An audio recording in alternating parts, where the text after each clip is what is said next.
Как му си направил перфектния сетъп, да можеш да си продуктивен през деня и да се наслаждаваш на игри с приятели през вечерта. Но има едно нещо, което го загрозява. И това са всички кабели по бюрото. Затова днес ще решим този проблем. Като ги направим по-красиви. Ще имаме нужда, разбира се, от кабели, въже, авиатор конектори, термошлаух и най-важният инструмент ще бъде поялника. Ако не знаете как се запоява, не се притеснявайте. Аз ще ви обясня. И до края на видеото ще сте станали супер добри.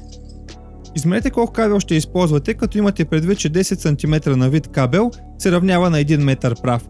Аз в случая използвам 2 метра. Първата стъпка е да изрежем конектора, който ни е нужен от кабела и да оставим съвсем малко разстояние накрая. Ако не се наложи да го използваме друг път. Всички знаем, че никога няма да се случи. След това издърпваме вътрешната част на въжето, като може да го обгорите малко отстрани, за да не се разплита.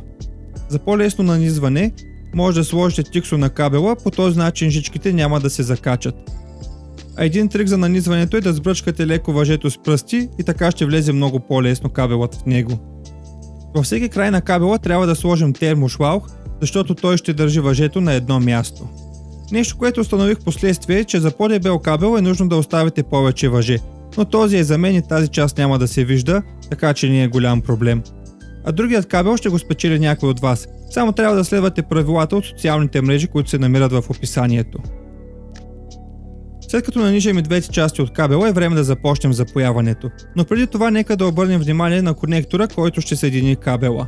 Авиатор конектора се състои от две части. Ще използваме мъжката, защото е по-малка за навитата част, а женската за правата. Конектора има 4 пина с номерца, така както USB кабела се състои от 4 кабелчета. Няма значение под какъв ред ги запоим, стига да си съответстват, когато конектора се свърже. Но тъй като ние сме патриоти, ще използваме схемата черно, бяло, зелено и червено. Според мен това да запояваш е доста полезно умение и с малко практика можеш да станеш доста добър в него. Преди да почнете запояването си, прекарайте металната част на конектора, за да не се наложите да разпоявате след това. И така вече сме сложили термошлаух, прекарали сме металната част на конектора и е време да вземем поялника. Заедно с тинол, това е материала, който прави спойката, и кубофон, или тази паста, която използвам аз. Тя помага на тинола да се разтече и по този начин се получава хубава спойка. Поялника съм го настроил на 350 градуса, като за материалите, които използвам, установих, че това е най-добрата температура. За следващия процес е нужно да оголем около сантиметър от жичките и след това ги калайдисваме. Слагаме тънък слой тинол върху тях, за да може след това да се запоят много по-лесно. Правим същото на конектора и запояваме според схемата, която установихме по-рано.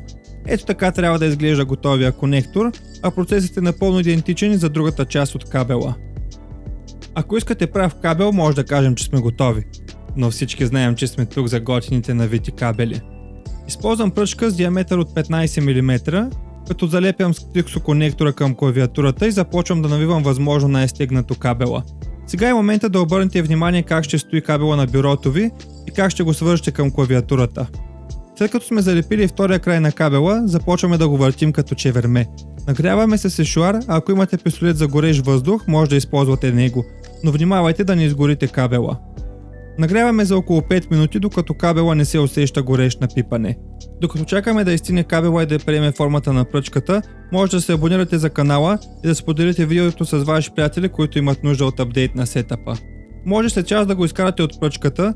От моя личен опит с правенето на два кабела, ако имате възможност, го оставете на пръчката поне една вечер и го нагрейте още веднъж. По този начин кабела си запазва формата доста по-добре, но не го отвивайте, защото ще загуби формата си.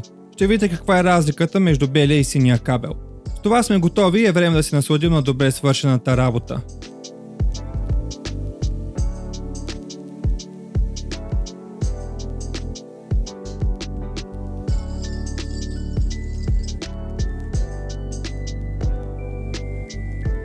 Благодаря ви изключително много, че изгледахте видеото до края. Надявам се кабелите да са ви харесали и не забравяйте да се запишете за giveaway.